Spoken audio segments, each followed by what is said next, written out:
Hello everyone, welcome again to another financial analysis video with myself, Moeed Amin, and my colleague, Ted Wayman. Today, look, you're looking at the brand there, and anyone in the UK, you'll instantly recognize this. We're going to be looking at P&O Ferries. Now, not to be confused with P&O Cruises, two separate businesses owned by separate parent companies. P&O Cruises is all about cruise lines and taking people on holidays for multiple destinations. P&O Ferries is literally just shipping people from one destination to the other. Now, the reason why this is interesting, for any of those outside of the UK, there's been a recent massive headlines where the company has decided to fire 800 of its staff without much notice. And so there is a lot of discussions with the unions, etc., and even talk about the fact that this action was illegal. So we thought, you know what, let's dig into the finances, just as we did with Thomas Cook, for example, in a past video. We wanted to look at this business and see, do the finances actually tell a story? And could they have warned us of the fact that P&O Ferries were going into trouble? So this one is not a request from one of our viewers. It's one of the 2% of videos that we don't have as a request. However, if you are a viewer watching this video and you do want us to help you analyze the financials of a company, whether you're thinking about investing in them, selling to them, or working for them, do leave a note in the comment section with as much context as possible around why you're interested in this business, and we will look into it for you. So let's jump straight in, right? And I think the finances do tell a story, so stick around in what we found out. Very interesting. We also will have a look at DP World as well, which is their parent company based out in Dubai. So Ted, let's take it away and share with our viewers. I'm sure they're really interested to see what the finances show. Absolutely. So good to see you, Moeed. Yeah, once again, hello to all our viewers. Don't forget to like, share, subscribe. So please do subscribe if you're not subscribed to the channel. If you like this video, then please do click on the like button and do share it with your friends, with your colleagues. And if you've got any insight, you've got any comments you want to make, please do leave them in the comment section. Please do be polite, though, whoever you're talking about. You know, we can be civil to each other. We don't have to necessarily agree with each other. And you're right, you know, when you say no, you know, very little warning, Moeed, I think it was no warning at all. I mean, literally, they were just told, you know, one day all the boats were kept in the port and they just said, right, that's it, you're out. And unfortunately, my eldest daughter suffered from that because she was meant to be going skiing, and her bus couldn't get on the P&O ferry because the P&O ferry wasn't running, so she had to quickly get the bus, had to get onto a DS, I think. Anyway, so we thought we'd go and have a look at them, and the P&O Ferries, they're not listed companies, so we're not going to be talking about share prices at all in this presentation. But the P&O Ferries, the accounts are available here in the UK on Companies House. Now there's quite a few P&O Ferries. It's quite difficult to work out which is the kind of the holding company that consolidates all of the P&O Ferry kind of activities. And I think I've got the right one, which is P&O Ferries Division Holdings Limited. Now I may be wrong, so if anybody has any wise ideas, then please do let me know. Now these are for the financial year ended 31st December 2020, and the 2021 accounts don't have to be filed until I think it's about October 2022. So these are the latest set of accounts that we can actually access, although of course they are significantly out of date. Now we're going to whiz straight through and get into the kind of the juicy numbers. That's what we're really interested in.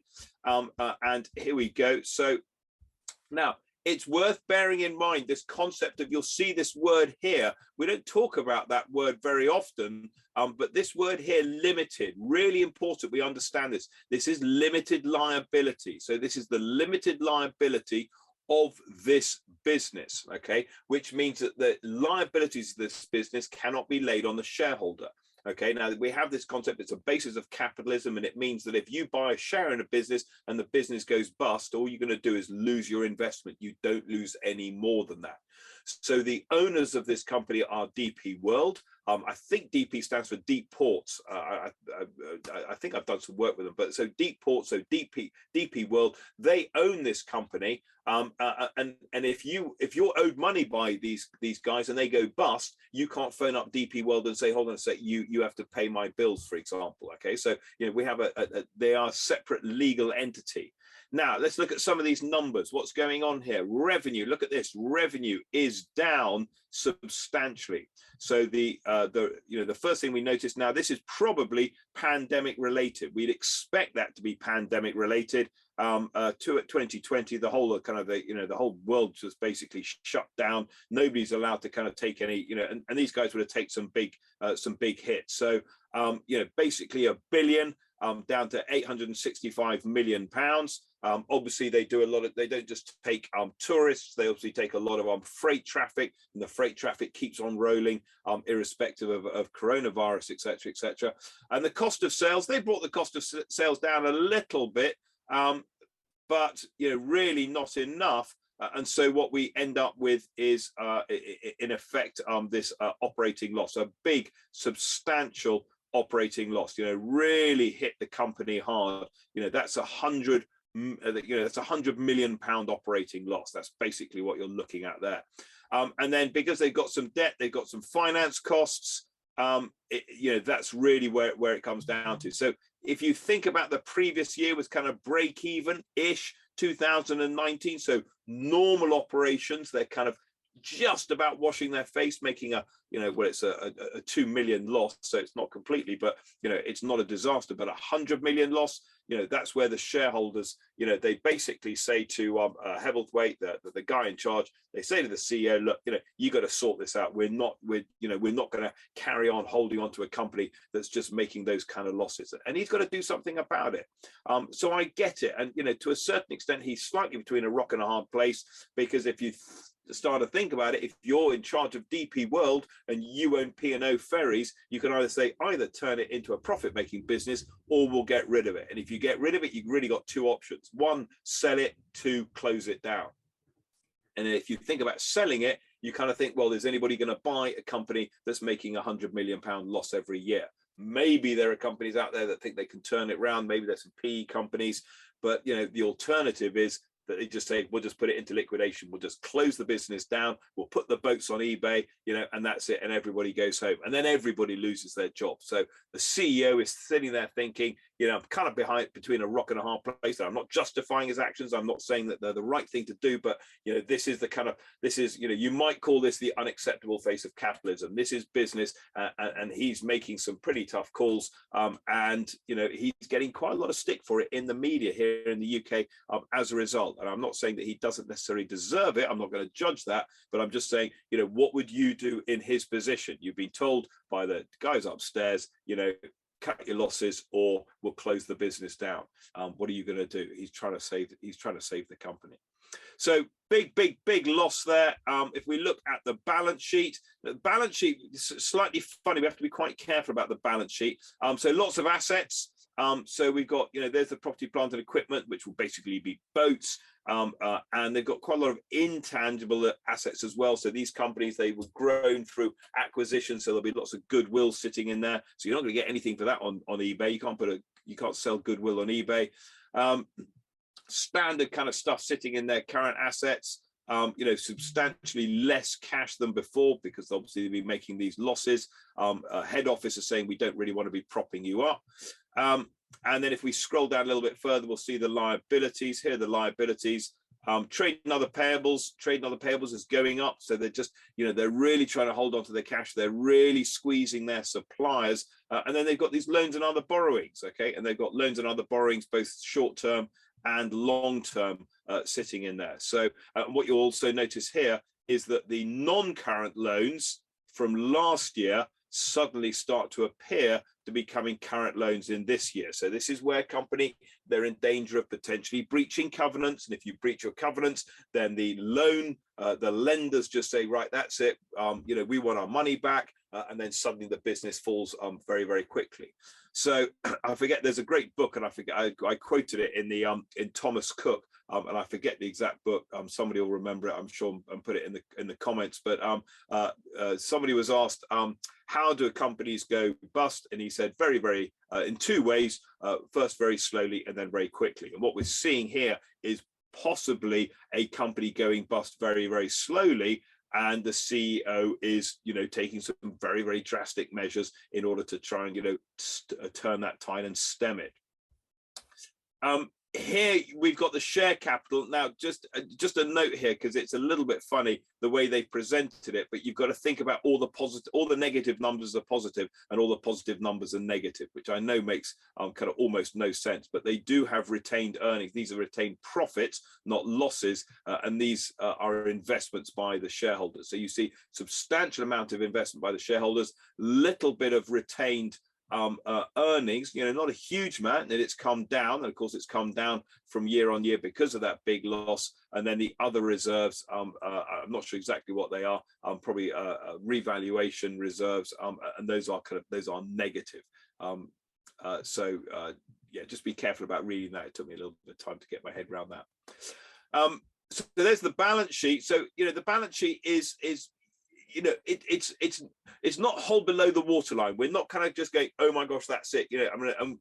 Mo, in our time, we've seen some basket cases. We've seen companies which have no cash at all. They're burning cash. They're about to go out of business. You're going to go just look. They're only going to survive with the shareholders propping them up. These guys are not there yet. However, it's tough. It's really tough for them. Quite surprisingly, they've actually prepared a cash flow statement. Here's their reserves, the retained earnings. I mean, nothing really to kind of note, just to say, explicitly they're not paying any dividends, but I think you probably knew that already, Moeed. So they're not paying any dividends. They do a cash flow statement, which I thought was quite interesting, because they don't have to. You only have to produce cash flow statement at the kind of the highest level of consolidation. But in terms of their cash flow from operating activities, well, it's positive, not as positive as the previous year, but you'll see that there are negative numbers in there. So why are they positive? Look at this number here: increase in trade and other payables. They're basically, increase in trade and other payables. They have, so these are their suppliers. They're not paying their suppliers. So they're really pushing back on their suppliers to keep the cash in, to keep them alive.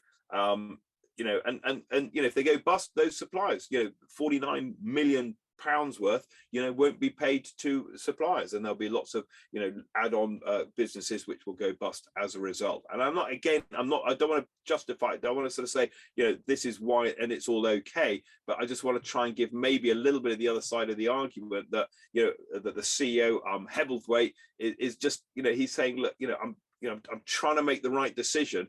I'm not sure, he kind of needed a PR company to help him through that one and get what he's trying to do. I'm not necessarily sure it was kind of, the best handle in the PR, but he's trying to make good by the by his ex-employees and trying to pay them.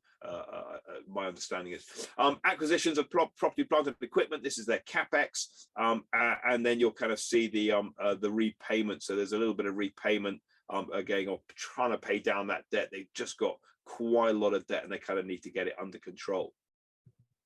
So there's the company, as I'm aware, that is the company we'll look at. You can see that kind of the net effect is that the cash has come down. It came down last year as well. So these guys, the cash is going down from 100 to 70, 70 to 30. You can just see, well, the next time it goes from 30 down to 0. And suddenly you end up with, there is no cash at all. And don't forget, this is 2020. So we are now in 2022. So 2021 figures don't have to be produced yet. So, we are well behind. We're looking at something which happened a long time ago. And you kind of feel that, push has come to shove and that, these guys are probably, really kind of starting to find that the waterline is rising above their chin. as you mentioned, Moeed, owned by DP World, and you can get hold of DP World's accounts as well. Now, this is not the ultimate holding company, but this is the kind of the highest level that accounts are available, and you can kind of have a look through these accounts and see what they do. You know, and they do a lot, and they're a big owner of ports, based out in Dubai, and these guys, just so we can have a look at their accounts. You know, they're doing all right. You know, they really are doing all right. So let's just look at, here's the profit and loss account. You can see up here that we've got their turnover. They're in US dollars. They're in dollars this time. They're in thousands. So 10,000 million is, you know, this is nearly 11 billion of revenue. Cost of sales is about 7 billion, leaving them with a gross margin of about 35%, looking pretty healthy. They got some SG&A, so those are the costs of running the business, leaves them with about 2 billion. And then finance costs. Okay, so there's going to be a lot of debt sitting on this company. Kind of makes sense because they're big infrastructure companies, so they'll have lots of debt to pay for that infrastructure. Leaves them with a pretty decent 1 billion. You know, and I know that there are people who will look at this and say, well, look, they're making $1 billion. Why can't they bail out the company? And because that's not business, you know, and that's basically the answer, is that, you know, we talk about this thing called destructive capitalism, where companies that cannot survive go bust. So people like P&O, for example, if they can't make it work, they go bust. And what that does is it allows another operator who's got a different business model, a different way of doing, to step in, and they will then stop, because the demand is there. People want to get across the channel.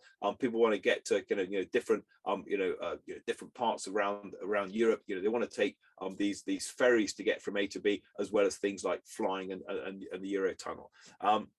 So, you know, we have to be very careful that we don't kind of just say, oh, they've got lots of money, they should bail them out and look after them. And I get it. It's you know, that there is that balance there. And again, I'm trying to focus on the numbers rather than get drawn into the kind of the emotional arguments around, you know, who should be doing what and why. But these guys, you know, they're making $1 billion.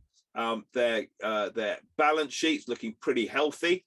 So property, plant and equipment, 13 billion of dollars, total 35 billion of non-current assets, things they need to run the business. Quite a lot of goodwill sitting there, which means that they've been growing through acquisition.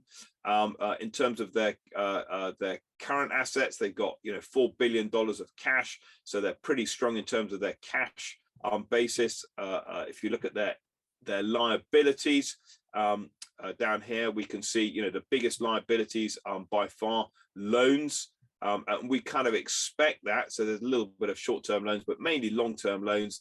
Again, if you're going to buy all of this infrastructure, you're going to build it, you're going to build deep water ports, which is what these guys are big on, then you're going to need to raise a lot of money to do that. And then they've got some accounts payable as well. That's quite a high figure, that accounts payable, suggesting that they use their muscle power to push back on payment terms, rather, Moeed, than just go, we haven't got any cash, we can't afford it. So you kind of get a sense that you've got P&O Ferries is just saying, we can't pay our suppliers, therefore we're pushing back.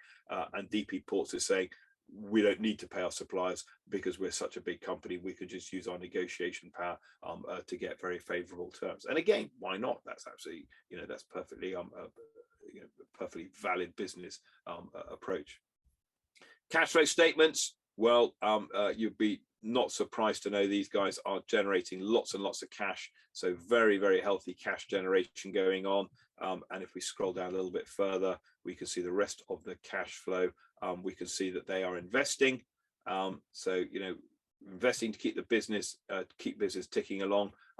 And then we got a little bit of effective financing. You'll notice up here, for example, there's a little bit kind of refinancing of loans going on here, and they are paying out some dividends as well, which I noticed, not a huge amount of dividends. Okay, so, you know, a little bit of dividends, but, you know, they are paying out dividends as well, and quite a lot of, you know, interest on the the debt financing. So I guess we're kind of, you know, that it's the tale of two worlds that we're looking at here. So we've got DP World, is doing very well, but it's a business, and they're putting pressure on the CEO of P&O Ferries and saying, come on, we want to see you turn it around. And the CEO is making what he thinks is the right calls for the business. But what I see here is, if you take 2020 and you take exactly those numbers and transpose them onto 2021, and the company makes another loss like that, we just saw that, the cash going down, they'll be basically at zero cash now. And if they have zero cash, they can't pay their staff, they can't pay their suppliers, and in effect, they are going to go into liquidation. So, that I'm guessing, and I'm sure that they're not right on the precipice, but they can see that day of reckoning coming, and they're having to make some really, really tough and drastic decisions, as early as possible, and they made them because they knew that the unions wouldn't like it. They couldn't afford the protracted, but they got themselves tied up in quite a few knots at the moment, where boats aren't allowed to leave port because they haven't passed the safety inspections, because the crew are not adequately trained on it. And I reckon there's a few people having some sleepless nights as to how they're going to actually salvage this business. It's a right old mess, Moe, and quite frankly, I'm quite glad I'm not in charge of it. Yeah, and this was very insightful. And like we said, we're not here to talk about the ethics or the morals around that. There are other people that are doing that and are qualified to do so. We're here to just give that perspective. And Ted and I have been in charge of large divisions of businesses. I'm chief revenue officer for a couple of companies, nowhere near the scale of what Heatherwaite is going through. So we can't really understand. And we get a lot of comments from our viewers, but how many of them have actually been placed in a situation like this where they have responsibility for thousands of people? I would say probably none of them. So it's a good idea to just have that perspective and just dig into understanding, why did he make that decision? Whether it was the right or wrong decision or not, we're just trying to understand from a financial and capitalist point of view, why would he have made that decision? And I think this video kind of explains the finances behind that. But hey, you may have your own thoughts. So we would love to hear from you. For any of those who are actually in the industry or experts in this industry, we'd love to hear your thoughts. Of course, as Ted always says, do please be polite. And if there are any companies that you would like us to analyze for you, whether you're thinking about selling to them, whether you're thinking about investing in them or joining them, do leave a note in the comment section, and like, share, subscribe as always. So until the next video, thank you, Ted. Thank you, everyone. We'll see you on the next one. Good to see you, Moe. Catch you later.